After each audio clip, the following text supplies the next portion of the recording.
Helper নামে একটা Facebook ID হতে কিছু পোস্ট করা হয়। যেমন আমি যদি সেই পোস্টগুলো উল্লেখ করি, যেমন আগামী 15ই সেপ্টেম্বর 47তম বিসিএস প্রিলিমিনারি পরীক্ষা অনুষ্ঠিত হবে। যাদের 100% কমন অরিজিনাল কপি লাগবে তারা ইনবক্স করুন। এটিও নিয়োগ পরীক্ষায় কারো হেল্প লাগলে ইনবক্স করুন। প্রাথমিক শিক্ষা অধিদপ্তরের সহকারী উপজেলা থানা শিক্ষা অফিসার এটিও পদের এমসিকিউ পরীক্ষার সময়সূচি প্রকাশ।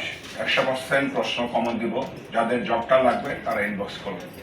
এইরকম কিছু ফেসবুক পোস্ট পিএসসি দৃষ্টিগোচর হলে বিষয়টি আমাদের ঊর্ধ্বতন কর্তৃপক্ষকে অবহিত করার পর আমরা নির্দেশিত হয়ে এই ফেসবুক আইডিগুলো আমরা মনিটর করতে থাকি এবং মনিটর করার কালীন সময়ে একজন আসামিকে আমরা গ্রেফতার করি এবং তার মোবাইল ফোনে এই ফেসবুক আইডি এবং তার যে বিজ্ঞাপনগুলো যে প্রচার করেছে সেই সংক্রান্ত আমরা তথ্য পাই এবং তাকে আমরা আমাদের হেফাজতে নিয়ে আসি। তার কাছে আমরা মোবাইল ফোন 4টি, ল্যাপটপ 1টি এবং 8টি সিম কার্ড উদ্ধার করি এবং তার যে এই বিভিন্ন যে প্রতারণামূলক যে পোস্টগুলো করছে সেখান থেকে যারা ইনবক্স করছে তাদের কাছ থেকে সে একটি নির্দিষ্ট পরিমাণ অঙ্কের টাকা বিনিময়ে সে প্রশ্নগুলো দিবে বলে সে তার ফেসবুকে পোস্ট করে।